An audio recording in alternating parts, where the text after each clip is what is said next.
Hello and welcome to Poolside Problems. I'm Tor. And I'm Elle. Poolside Problems is a podcast about our lives as 30-something-ish women living on a small island. From moving abroad and finding friendship in unlikely places, the fun and the hard times, including some of the bigger problems life throws at us, like fertility, relationships, moving countries and everything in between. Not forgetting our poolside problems, our daily rants that aren't really serious problems at all. Hello. We're back. How is everybody? We're getting so good at this. I'm really proud of us. So proud of us. We're even squeezing it in. We're not going to drag it out today. No, that's true. Normally we give ourselves like a good 2 hours to record this and you probably hear about 30 minutes. But today we've literally got not even an hour to record this. Let's go. Cooking fast. How's your week been, Elle? It's been good, thank you. Well, actually, apart from when my car was cleaned and they found cockroaches in the car. That was a bit grim. That is island living for you. I'm actually feeling, I feel like the weekend was a really nice way of, I feel like I always start talking about alcohol, but It's a big nice. we basically we lived our lives through the nap times, but we had little chunks of like, right, go, turn up, eat at someone's house, drink a couple of drinks, and then go back and do the nap. Oh, no. And then we did the same in the afternoon. So we were like punctuating our day with little like rest times and naps. Which is such a nice, because you don't like wake up on a Monday feeling tired and hungover. Yeah. But then you also have had loads of fun and seen people and stuff. So I'm all about the day drinking. Yeah. I like it. In moderation and watching children run around you. Did you find a series for you and James to watch? No, and this is my poolside problem this week, Elle. We find it really hard to find a series because James loves, and I know because I put this on Instagram that a lot of you have this same problem, is James likes really like boy stuff, sorry to generalise, but like shooting, violence, war. And I'm like, it's too stressful. I don't want stressful things in my evening. He likes like gritty dramas. Yeah, or gritty stuff like that. Yeah. Whereas I just like things that are nice. Nice, easy watching. I don't mind a bit of grit, but I don't like to be scared. And I don't like things that will stick in my thought process while I'm trying to go to sleep. Yeah. So we started to watch one. I can't remember what it was a while ago. And she was being murdered while the police were knocking at her front door. And I was like, everyone's like, it's a great series. And I said to James, I cannot. What was that? I can't remember. Mare Maybe of watched it. No, I haven't watched Mare of Easttown. I don't. Yeah, I think it was a BBC series maybe. But I just was like, I can't watch shit like this. Like, it's just not my vibe. So I put it out there to Instagram to see what series that we could watch that would kind of fit both of us. Because James isn't going to watch my like nice fluffy stuff. Like, I get away with it occasionally. So we settled on This Is Gonna Hurt. Going to that. Actually, I forgot about that. Yeah, we need to get back to that. We read the book.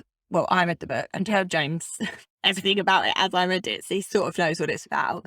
It's really funny, the series. Well, the book's funny too, but it's really funny the first episode we watched. Yeah, it gets a bit dark. And like, not too dark that I can't watch it. And obviously, because it's on the like gynae OBGYN ward, like it is quite close to home for like stuff that James and I have been through a little bit.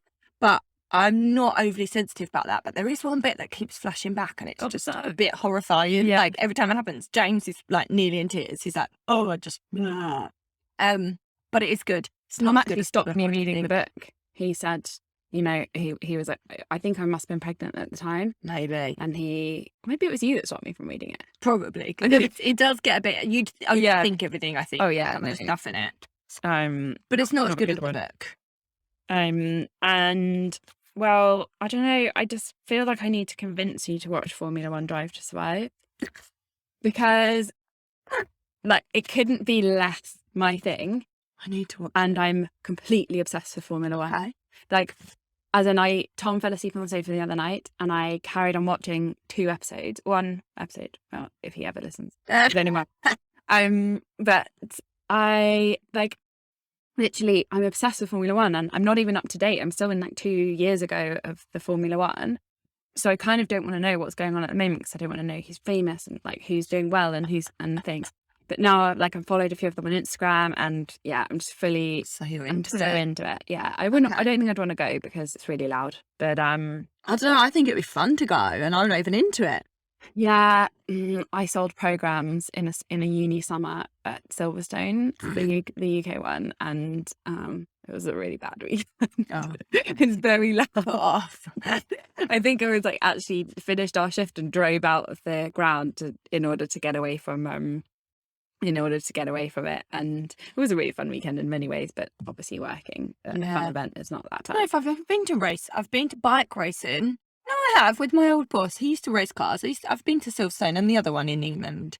Closer time, I can't remember.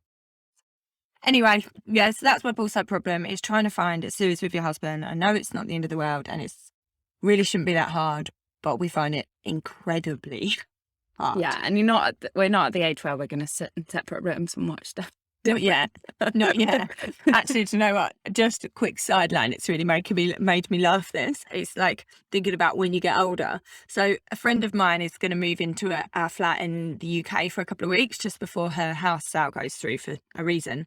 And I said to my mum that this girl's going to call you. You know how you used to go to school with her. You've got the key. Can you let her in and show her the flat? And I mean, it's not that big, but just show her everything is and stuff. And my mum messaged back and she was like, so...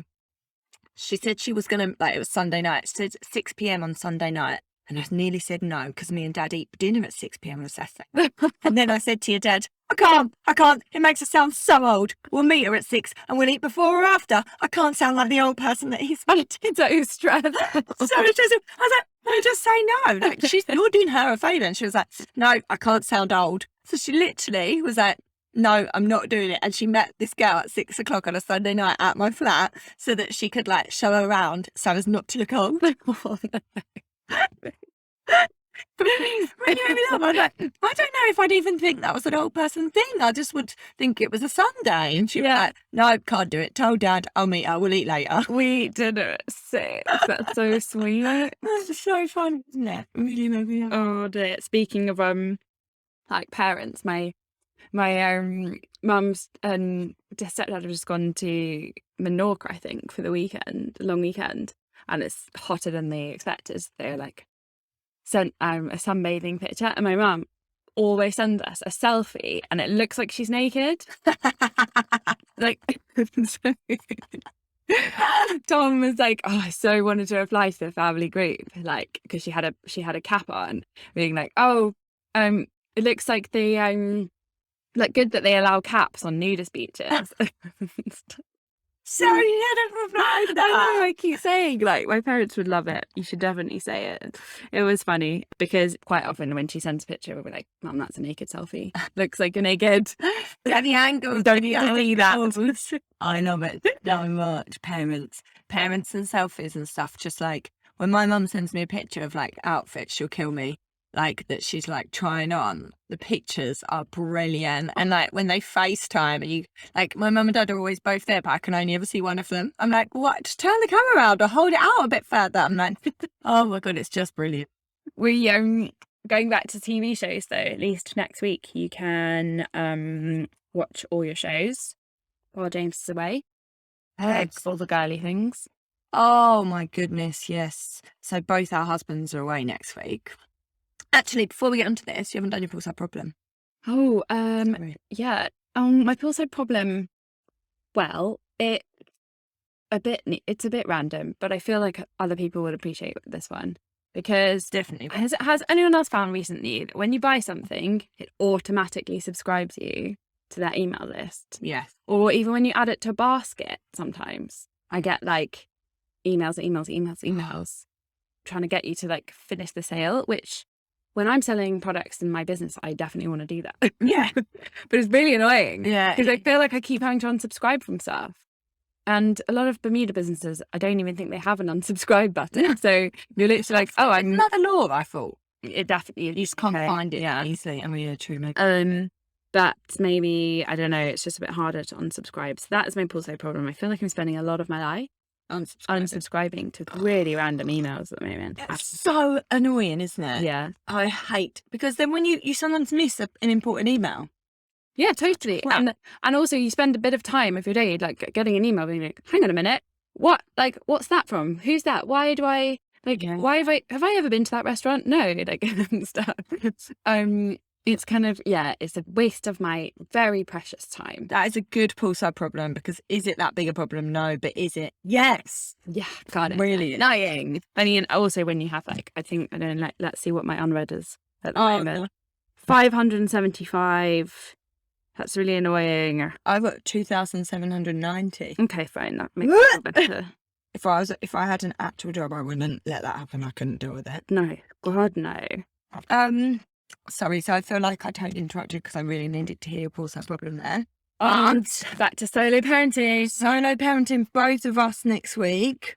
And we've got a funny story. Last time we took the kids out, the two of us, with our 4 children between us. What happened, Dale? What happened? When we were in Botanical Gardens, Yeah. 4 kiddies. We thought we were bossing it, didn't we? We had a bit of a play in the sandpit. You did a nappy change, and it was going well. And then you were like, "I need to go. Let's walk back." And so we'd parked in different places, so we were walking back with you. Yeah. And the boys. And it was a point. Oh, it was because you were solo parenting. Your back was really sore, wasn't it? My back was sore. And normally when I take them to like the park, I'll take their pram, or I've got this cart that I put them in, so that when they get tired, I chuck them in that. But for some reason, I didn't have it. So I tried. So we had a pram for Rory, my youngest. She would have been like 6, 7 months old. Yeah. Scooter, Albie, 2.5. Yeah. Scooting around, which like helps because he's mobile. Yeah. Because he disappears. And then the boys who decided at that point they wanted to be carried. Yeah. So I tried to pick them both up, but my back was killing me. So then I was like, oh, I've got a great idea. So I put one on my shoulders, and then I tried to pick the other one up. And then as I bent down to pick the other twin up, the one on my shoulders fell backwards. But I like obviously had his feet, but then he was like hanging backwards, and all Elle could see was a child falling. So she let go of her pram, which her 6-month-old was in, but we're on a hill. So the 6-month-old's rolling down the hill while she's grabbing one of my twins, while I pretty much dropped the other one on the floor. Yeah, but thank God for that family walking up the hill. Yeah, who Rory like comes crashing into with their dog because she's just zooming down the hill in her buggy, and then I'm holding the upside down Sunny, like trying to flip him back upwards onto your shoulders. But then we're like, do you take him off your shoulders? Yeah. Do we just put him back up? Rafty's screaming at my feet because he wants to come up somehow. It was literally such a like the family that caught Rory, I feel like, didn't find it entertaining. No, they were a bit like this. He nearly hit us. Like, no children were hurt in this. We were like, look, you just saved her, bless her. I know. Yeah, it was. There wasn't much appreciated for how tricky it was. No, it was so comical though. I have had a couple of times recently where I felt the like glaring eye rolls of people being like, oh, that kid's like being kind of loud, or like, oh no, the kids have walked on the plane, like that kind of feeling, which I never. When they're babies, everyone just thinks they're so cute, and stuff. So even if secretly they're like, damn it, I'm next to a baby on a plane, like, it's not actually that bad because you're getting like loads of love. Whereas now I feel a bit like people are a bit annoyed when they see me walk on a 2.5-year-old. God, imagine when I walk over to like twins, they're like, cute twins. Holy shit, 1 and 2 per day. So we've got that this week, which. It's fine, like we'll do lots of play dates, we'll do lots of hangouts, but it's anyone that's got kids will know, like we've got the day and then it's the dinner, bed and bath, which is super hard. Even if your kids do all that really easily, by that point in the day, it's exhausting, isn't it? Yes, although I'm going to sound like a really weak human here by saying that the hardest part of the day for me is getting to like 9, 10 a.m. because they've been up for ages. Mm. And you can't kind of like, resort to TV or something like to break up the day at that point, because otherwise everything's downhill from there. But breakfast is like really messy. And then, I don't know what, and then you're like, I've got the whole day ahead. And then, like you said, then the next biggest shit show is definitely dinner bath there. Yeah. And you just haven't especially if you haven't had help in the day, like you haven't probably spoken to another human, or if you have, or human, you've spoken to your children, I mean adults. Or if you've done a play date, like we all know as well, we barely speak in play dates. We're like, how's your day? Stop doing that. Like you just can't. Never finish conversation. So it is like, yeah, it's fine, and we will survive. Well, I think the other big question is, do you go on a night out and have some me time in the middle of it? Because we're going to go out for dinner, aren't we? Yeah. With some girls. But then do you drink and be hungover and then have to get through the next day of solo parenting? Or do you, in fact, mine's a whole day and a night after that? And then, or do you just, be sensible? Well, I think that really depends on your personality, because I would definitely drink. But I am lucky because the next day I have the nanny, and then daddy's home that night. That's true. I'm actually fine to drink. True. I've got, yeah. You got a whole nother night. Got a whole nother night and a morning.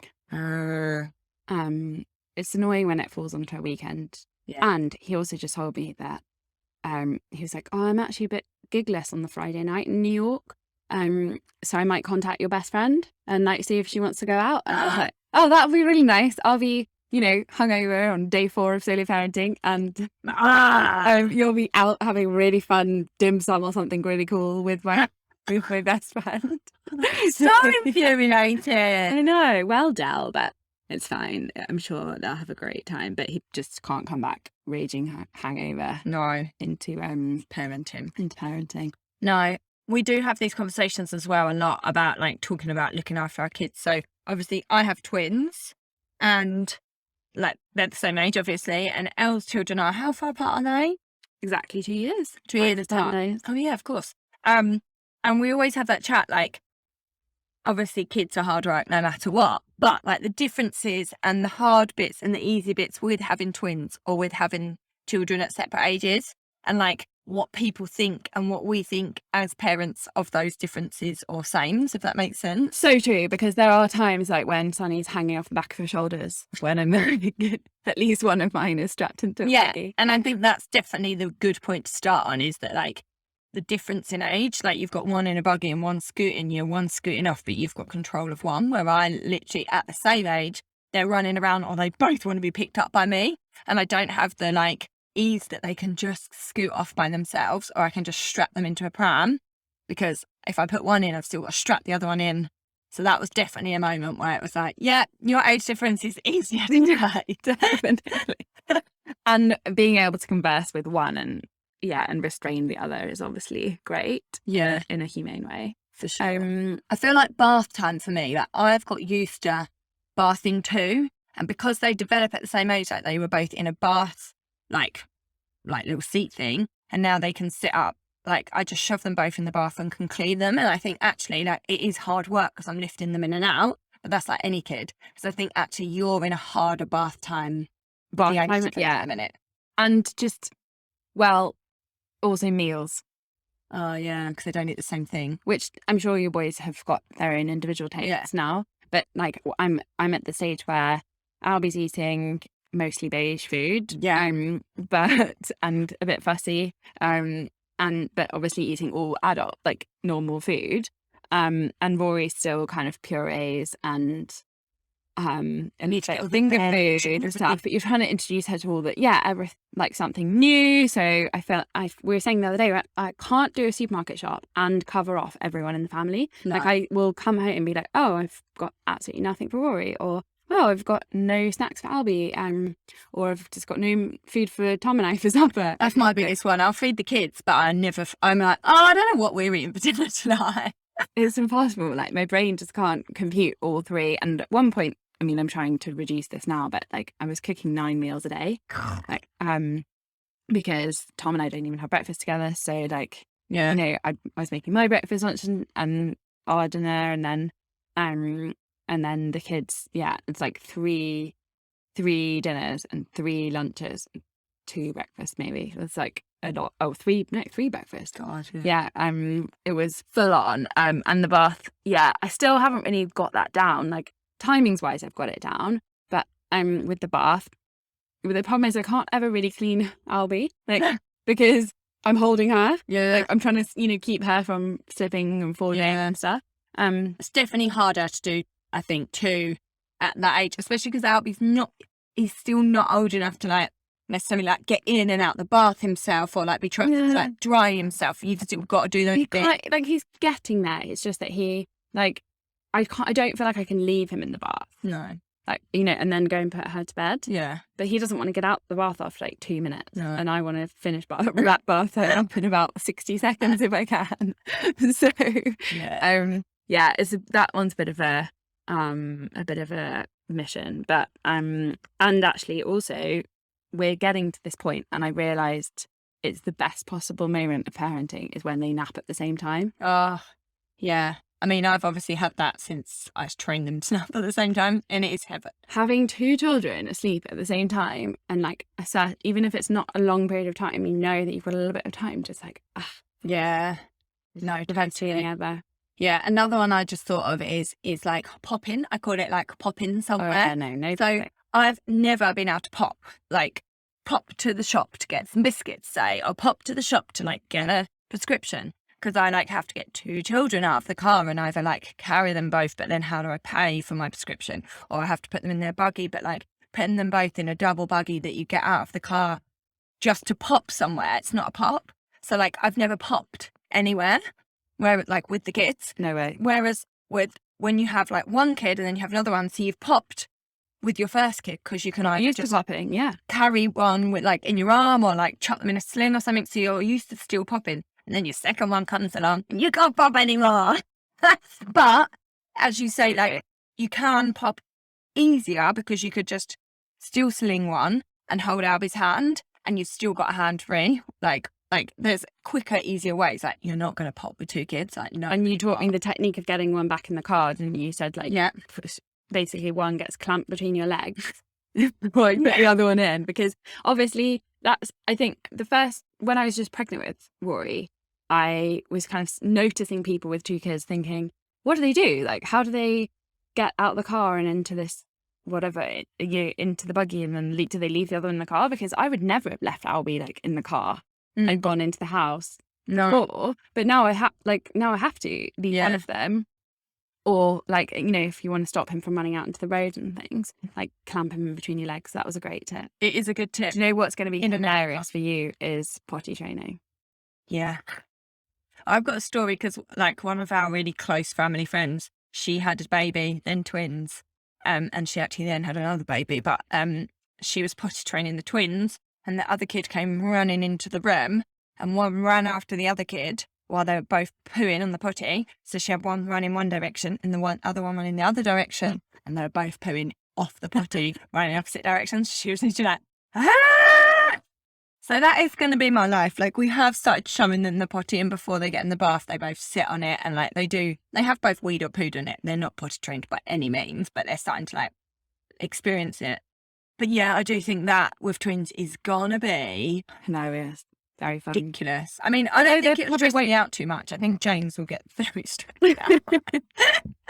He can't handle mess and stuff, but I do think that we're just coming out the other side. Albie got combine harvester yesterday because he had he'd filled his rocket full of stars. We just went full bribery in the end with the potty training.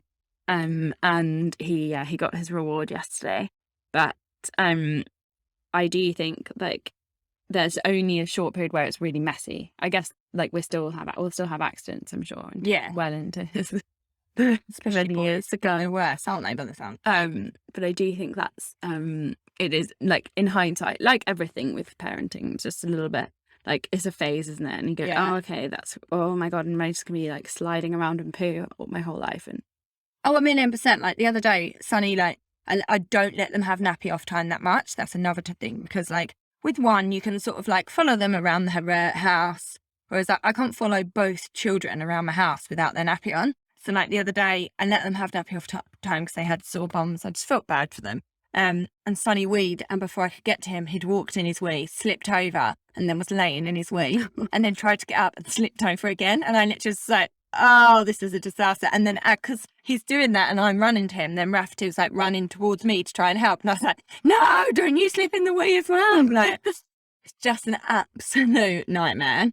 But I suppose that is one good thing about living where we live. And like at the minute, it's like we have cooler and hotter days, but like as it does get hotter, they can just be outside with no clothes on. And that is definitely bonus for me with the potty training is that I can just be like, guys, just wee in a bush and things like that. And Yeah, you don't have to put clothes on them as much. Well, and I've also noticed, like, you know, like you can just pull down his short, but he's wearing like jersey shorts or something, so it's so easy rather than like loads of layers and clothes and stuff. That's a good point, actually. You're sat next to a clean washing basket of mine. And there is a pair of jersey shorts in there that you lent me. So I'll get them out for you. Sicky Sunny. Sicky Sunny. Oh God, that's another thing. Is like, God, we've done a real kiddie episode today. Very. Kids with car sickness, like poor Sunny. I mean, I was a sicky kid. I've never really had many illnesses other than sickness. Like that's just been my one thing. And I was really car sick when I was little, and Sunny has definitely got it. We had him facing backwards and he was awful. So we did face him forwards, which I know a lot of people have got opinions on that. But we live on a small island where the speed limit is like 20 miles an hour. Yeah, 20 miles an hour. You really can't go fast. And it did stop him. He hadn't been sick for so long facing forward. And then last week he was sick twice.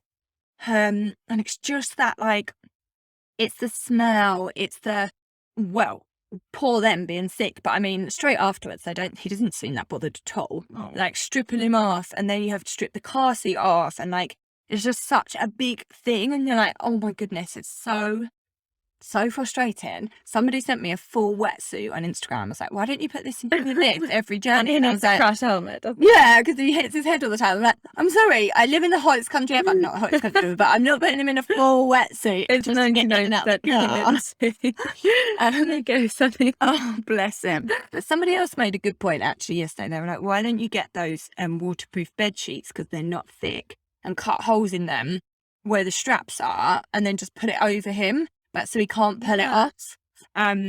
So I might actually do that, just so then at least that catches the majority of it. Or also you could just not dress him. Well, I do that, and I get somewhere, but you've still got to wipe it all off it and stuff then. And loads of people on Instagram said that there's an old wives' tale of putting newspaper under his bum, and apparently that's supposed to stop it. Vomiting? Yeah. Oh my God. So I haven't tried that yet, because in all honesty, I don't know where to buy a newspaper. Your Instagram is a fountain of parenting, like, hacks, isn't it? So good. So good. I love asking the questions, and the people help. It's so nice. Yeah, we've all been sharing the recipes that you've got for us. And yeah, it's brilliant. Trying them out. We're always obsessed with those puff things. Oh yeah, they were actually from another friend, but they were so good. Spinach and ricotta puffs. I made them. My friend was like, oh, my kid loves these. So I made them for the boys, hated them, gave them to Elle's daughter, she loved them. So I was like, voila, you take. At least one child's eating some of my cooking. Like my kids are like definitely turning towards Albie's age and vibe where like they're beige food only. But what we have figured is they eat the nanny's food and not mine. So she makes a lot of Asian food and they love it. So now I'm like, great, you can cook for my kids. That's one less amount of cooking I have to do. And literally, I cook, they don't eat. She cooks, they eat. Yeah, it's weird, isn't it? But it's a bit like everything with parenting. I feel like anything I want him to do, he won't do it. If I try him to do it. Well, to be fair, I made Albie eat vegetables the other day, which he was shocked by. But I think it's just the excitement of like somebody else feeding you and not telling you off and all those sorts of things, isn't it? I guess. Yeah, so true. What else is harder or easier about having two children versus... Oh my God, actually, do you know what we were talking about popping somewhere? Yesterday, I popped to the supermarket on my own. Heaven. And yeah, did like our weekly shop, which is a terrible day to do it on Mondays, isn't it? Yeah. Never any chicken. Never anything good in. No vegetable. But there was a mum there who has probably like, her two younger children are like similar age to mine. Mm-hmm. Maybe just slightly older, and then another one who's school age. And she was doing her full weekly shop with all three the afternoon at 4:00. I was like, this one's just gone back to school today. Why didn't you do it? No offense, I'm sure she had a bit other things to do. But like, why weren't you doing it when you could have maybe done it with two kids instead of doing it with three kids? And like, part of me was like, you're insane. And part of me was like, you're a superwoman. Because if I did like a quick grab, like one or two items from a supermarket with both my kids, I'd feel like a superwoman. Nobody's got time for that. Why do that? like, you know, there was definitely bribery towards the end. So I was like, phew, at least like that's how other people get around supermarket shops. But I mean, I know that sometimes you like, there's no way around it. You need a supermarket shop, you need to take your kids, but God, that's 3 as well. yeah, everyone keeps saying to us, don't they? Like 3 is no joke. Which we're both considering 3, and we laugh, but imagine. Oh yeah. So actually going back to series, Tom like really likes all those things, like not so much violent-y ones, but you know, the line of duty, police, like he likes there to be a resolution at the end, but also not too obvious. Yeah. And stuff. So it's kind of like gritty British like crime dramas, I guess, probably his favourite. Mm-hmm. But he loves The Split.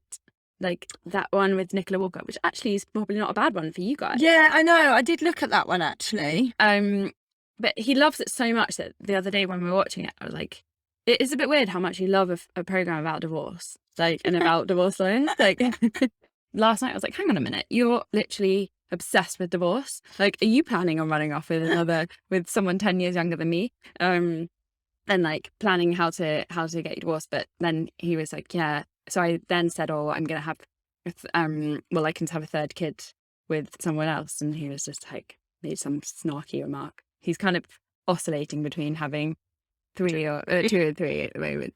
I thought I'd won the battle, but maybe got a bit longer to go. We'll see. God, literally. I get it, because like 2 kids, you have 2 hands. So like, when you have a 3rd, what happens then? You just have to hold hands in a line and hope the oldest one. And then like I'd have 2 older ones and 1 little one. So maybe the twins would have to hold hands, and I'd hold one of the twins' hands. It's just, I'm overthinking it, but like, you do only have 2 hands. Yeah, you do. Well, you've got your shoulders, as you proved. Well, it doesn't work, as I proved. The other day, I was piggybacking one. Oh no, I was holding Amy and pushing the buggy, and literally my core from after that was like, because I was having to solely use my like abdominals to push us up the hill with and hold him at the same time. And the scooter. The other family then found it funny, didn't they? They were laughing at us. Yeah, we're just a comedy show at 3:30 most days in the Botanical Gardens, Bermuda. If anyone wants to come along and have a look. It's probably more like a circus, actually. To be fair, like we end up, this place is quite good, like for people that don't live in Bermuda. It's just a park, essentially. But like normally about 3:30, 4 o'clock, there are a lot of kids down there with their parents or their nannies. And it's actually so nice, because it just means that like we can go down there most days and they'll have other children to play with. Like the other day, we literally just set up shop on like a bit of grass. More people kept joining us, and the kids were just running away, like having the nicest time, like sharing their toys. Some not so well, but that's fine. We do have, like, I do think, whilst there aren't that many, there isn't much variety of things to do here. No. Like, because of the number of sunny days you get, or like not rainy housebound days, there's so many more things that you can do because of that. Like, you can literally just take a truck and go and play in the sand bit. Park and stuff. We're very lucky for that. No, we are very, very lucky. Oh, well, I feel like that concludes our episode nicely, to be fair, today. Thank you for listening. Please do send us in on Instagram any of your, like, you think it's easier or not easier with twins or separate ages, because it would be really cool to discuss some more of them. I quite enjoyed that, to be honest with you. And there's probably a billion, zillion, gillion more. And we can talk about it in a way that isn't like passive aggressive. Like, it's easier for you. Yeah. Yeah, but it's so much easier. My life's so much harder. Yeah, definitely do. That'll be fun to discuss. Elle, I hope you have a lovely week. You too. I hope you do too. Thanks for listening. Bye. Thanks for listening to Poolside Problems. We hope we made you laugh a little and that you felt like you too were hiding under a duvet with us with a cup of coffee for some girl chats about our real problems and our silly poolside problems too. If you enjoyed listening, we'd love to hear from you in a review below, and don't forget to subscribe. If there's something you'd like us to open up the conversation about, or something we talked about today resonated with you, drop us a message on our Instagram at Poolside Problems and we will try to include it in future episodes. And of course, nothing is TMI. We are all ears to anything else you'd like to share with us. See you next week for more Poolside Problems, Tor and Elle.